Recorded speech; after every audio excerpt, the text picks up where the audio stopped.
그런 거 하면 또 이제 천공 스승께서 남영신 육참총장 공관을 다녀갔다 예. 한 보도를 한 뉴스토마토 기자, 예. 한국일보 기자, 예. 당시에 인터뷰를 한 김종대 전 의원, 예. 인터뷰를 진행한 김어준 총수, 그리고 부승찬 전 국방부 대변인을 다 고발해 버렸어요. 다 고발했더라고요. 그런데 네, 뉴스토마토가요. 네, 엄청나게 보도를 해요. 일면으로 엄청나게 보도하더라고요. 네. 후속 기사를. 예. 그러니까 뉴스토마토가 저는 노영희 변호사가 라디오를 한 번씩 유튜브로 진행했는데, 야, 이렇게 자신감 가지고 보도를 하는가 하고 깜짝 놀랐어요. 저는 몰라요. 아무튼. 네네. 이거는 이제 김종대 전 의원도 오마이뉴스, 오마이TV에서 인터뷰에서 그걸 밝혔는데 크로스 체킹을 그 후에 많이 했답니다. 예, 그래요. 거기에 이제 공관장이 바로 참모총장에게 보고를 한 것이 아니라 비서실을 통해서 보도를 했는데 예. 김종대 전 의원의 증언에 따르면 비서실 직원들은 다 알았다는 거죠. 다 예, 안다 이거죠. 천공이 왔다 가는데 마스크 밑으로 하얀 수염까지 다 네. 봤다 뭐 이런 증언까지도 다 나오고 글쎄요. 그랬다는데 그런데 그 네. 맨 처음 보고했다는 공관장 공관장은 그분이 전방으로 전방 5사단으로 발령내 버렸다. 발령돼 버렸잖아요. 근데 부사관이면 지금 그 당시에 상사, 지금 원사 정도 이렇게 됐을 텐데 그러면 그러니까 자녀들 교육 뭐 이런 것 때문에 남영신 네. 전 육군 참모총장이 괴로울 거예요. 서면 조사했던 것 같아요. 예, 괴로울 거예요. 네, 이걸 당신이 네, 부승찬 당시 국방부 대변인한테 얘기한 것도 사실이고 그러한 보고를 받은 것도 사실인데 제가 꼭 그렇게 되더라고요. 아, 국정원장으로서 네. 조사를 받으니까 이게 잘못하면은 나하고 함께 일한 내 부하 직원들한테 책임을 전가하는 현직에 있는데, 더러워지잖아요. 사람이 네네, 처량해지잖아요. 그래서 남영신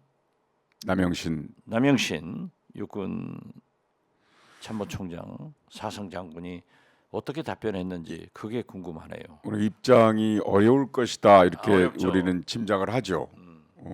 현직에 다 부하들 이런 공관장 이런 분들은 앞길이 창창하고 그렇죠. 자기 비서인들도 예. 전부 다 군인들이었을 텐데 현역들이 불이익을 당하지 않도록 엄청나게 노력하고 있지 않을까라는 생각은 미루어 짐작할 수가 있죠. 시장님께서 그러시듯이 저도 그렇죠. 그런데 네네. 다행히 저는 네네, 현직에 있는 우리 후배 네네. 국정원 간부들은 기소나 아무런 관계가 없더라고요. 아 다행입니다. 그래서 저는 이제 재판이 시작되면은 변호인과 함께 철저히 탄핵해서 싸우려고 하는데 네, 그 검찰에 가서 진술하기는 굉장히 어려워요.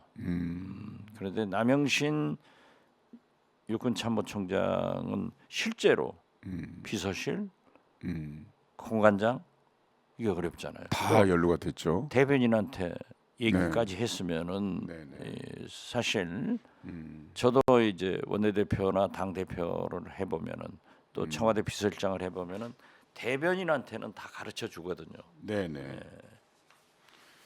그런데 그러면 김건희 여사와 천공 관련 기사에 대해서 그걸 쓴 사람이나 인터뷰를 한 사람을 다 고발하는 이유는 뭘까요? 보도하지 말아죠. 그렇죠. 말하지 마라. 입다더라. 입다들하는 그죠. 그런데 사실 대통령실에서 그렇게 고발을 당하면은 누가 안 떨겠어요. 떨죠.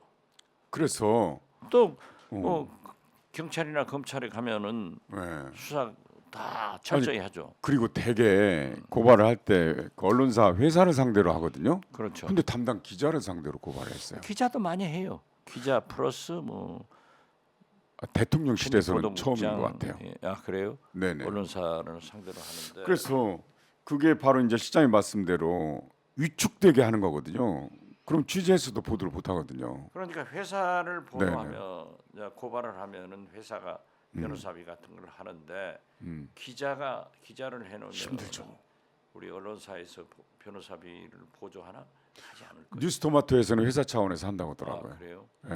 아 거기가 세게 다오더라고요. 예, 그런데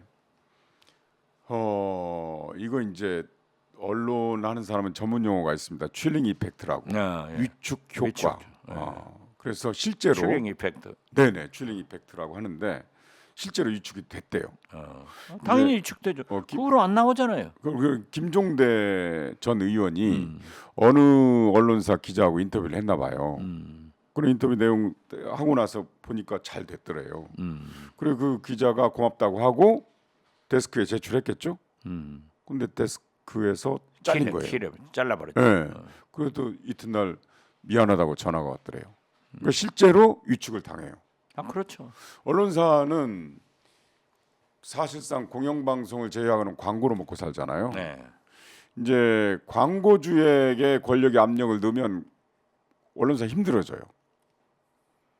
이런 경우도 있어요. 그러니까 언론은 네. 사실상 권력으로부터는 독립되어 있는데 광고주로부터는 독립 안 돼. 어렵습니다. 그게 제일 무서운 거죠. 네네. 다 자기의 생명줄을 가지고 있는데. 과거에 동아일보 탄압 사태, 광고 그렇죠. 탄압 사태 광고 보셨잖아요. 탄압 사태. 네, 그게 이제 대표적인데 그런 칠링 이펙트를 노리는 권력의 행위다 이렇게 저는 생각합니다. 근데 그 곽상도 아들 관련 사건, 곽상도 전 의원 뇌물 사건 있잖아요. 요즘에 가장 공격을 많이 하는 분이 누군지 아세요? 홍준표. 홍준표 시장 잘하죠. 최고 시장. 역시 홍준표 시장이야. 네. 아 그러니까 네. 그 따위로 하니까 검소완박이 나왔다. 이런 사법시험 얘기하는 어떻게 건데. 됐나 이렇게. 아 그렇지 그랬잖아요. 홍준표 네. 시장이 자기가 네. 검사 물 빼는데 8년 걸렸다. 정치하면서. 네. 그런데 물도 빼지 않고 대통령 되니까 이런 일이 나죠. 요즘 판검사 셀러리맨으로 돼 보기에 딱하다. 그러면서 50억 원을 30대 초반 아들이 5년인가 일하고 퇴직금으로 받았다는데 그 아들 보고 그 엄청난 돈을 줬을까? 아무튼 그 네. 곽상도 아들 50억 퇴직금 사건은 네. 조국 장관의 따님 네. 조민 씨 장학금 600만 원과 버스 기사 버스 기사 800원 800원 이 유죄로 인해서 회사에서 금액이 잘렸잖아요. 대비됐는데 네. 이 사법부에 대한 국민적 실망과 공분은 굉장히 커요. 네. 그래서 요즘 뭐라 하는지 아십니까? 아버지들이 제 네. 친구들도 자식들한테 내가 그렇게 못해준 거 그런 아빠가 못해서 미안하다라고 하고 결혼시켜라. 독립하게. 그래서 저는 그래요. 네. 야 우리가 그렇게 생각하지 말자. 응? 그런 아빠가 안 됐기 때문에 우리 자식들이 더 성공할 수 있다 노력해서 자기가 노력해서 50억 벌어야지 그거 가지고 저렇게 일생 찍혀버리면 되겠느냐. 그러니까 우리가 그런 아빠가 아닌 것을 자랑스럽게 생각해야 되고 공정과 네. 상식은 다음 세대들이 해라. 지금 윤석열 대통령 사회에서는 공정과 상식은 안 돼. 이걸 우리가 알았어요. 한동훈 장관도 그 곽상도 뇌물 판결에 100% 공감한다. 예. 또 윤양미 공분 100%. 예. 의원 사건에 대해서도 한마디 했죠. 네네. 예.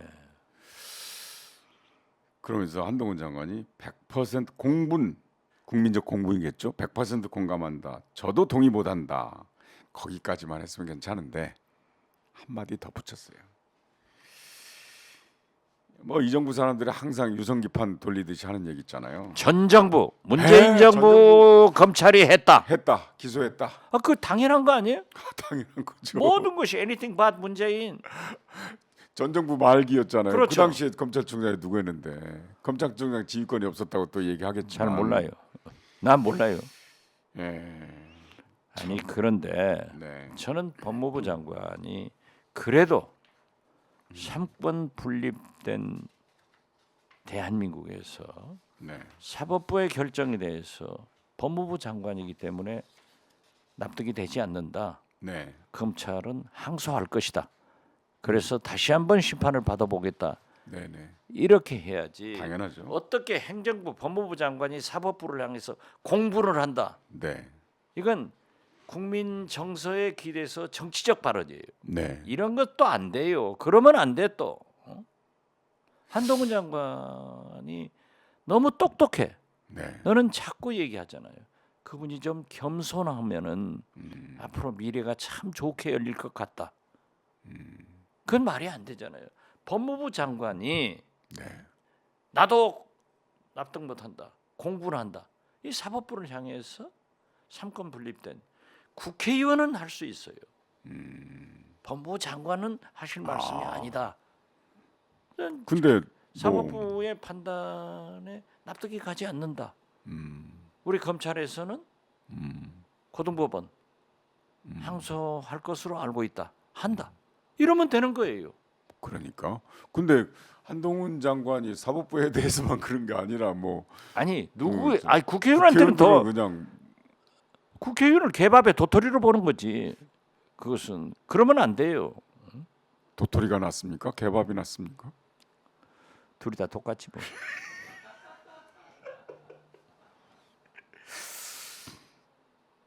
이제 시장님께서는 당 대표도 하셨고 국회의원도 하셨고 장관 뭐 대통령 비서실장, 국정원장 다 하셨는데 당정일체 대통령의 명예 당 대표 이런 말씀 혹시 전에 들어보셨습니까? 그것은 옛날에 네, 옛날에 박정희 때. 깊은 산속 옹달샘 이런 노래 부를 때 그 들은 얘기예요. 그럼 지금 몇 년 후퇴하는 겁니까? 아니 그러니까 역사가 발전해야지. 네, 어떻게 후퇴하냐고요. 어떻게 윤석열 대통령은 자기 스스로가 정치를 모른다고 했으면 네. 전직 대통령들이 해온 그러한 기록만 봐도 저런 말씀을 못하는 거예요. 설사 장제원 의원이 그랬다는데. 윤핵관들이 그러한 네, 아부를 해서 대통령을 상감마마로 네, 만든다고 하더라도 벼락같이 혼을 내야 돼. 어떻게 그런 소리를 할 수 있냐. 그런데 네. 그런 얘기해도 대통령실에서는 그 논평 잘하는 없어요. 대통령 고위 관계자들의 말씀에 없다. 이런 그렇죠. 얘기죠. 그 장제원 의원이 딱 거기 내걸면서 그 얘기를 하면서 융합론. 네, 요즘 융합의 시대죠. AI 4차 다 산업. 융합의 시대 아니에요. 네. 그 용어를 갖다 쓴 거 아니에요? 또 하나 미국 제도를 얘기했어요. 네, 그렇지.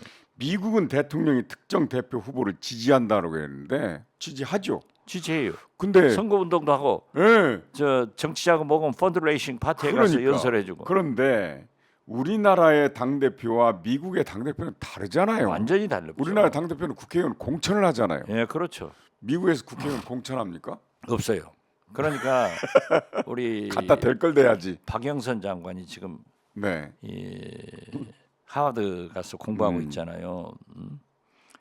이 KBS 네, 최경영 최강 시사하고 네네. 인터뷰를 해서 공천권을 각 정당이 내려놔야 된다. 이재명 대표도 내려놓고 국민의힘 윤석열 대통령도 내려놔야 된다 하는 얘기를 하니까 언론에서는 마치 이재명 대표가 공천권 내려놓으면 민주당이 승리할 수 있다 하고 또 이렇게 썼더라고요.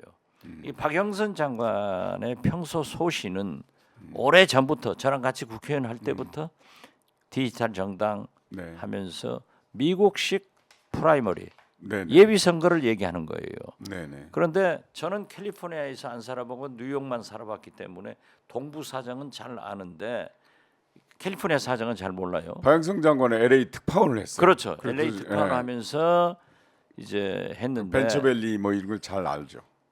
아니 정치 구도에 대해서 미국 캘리포니아의 프라이머리는 저 캘리포니아 주법에 따라서. 법에 따라서 이 공화당 후보고 민주당 후보고 그냥 투표를 한대요. 그런데 둘이 뽑힌다는 거야. 아, 네. 그러면 민주당으로도 가고 공화당으로도 간다. 이렇게 됐다고 그래. 난 잘 몰라요. 음. 그래서 나는 그렇게 공천해야 맞다. 그게 선진 제도죠. 우리가 지금 그런데 국민의힘은 이번에 보세요. 당원 30%도 없애버리잖아요. 그러니까. 아니 참 아니요, 국민 지금 30%도 국민 30%. 없애버리잖아요. 그런데 그게 옳은 방법인데 나는 그 얘기를 했어요. 아직은 우리나라가 빠르다.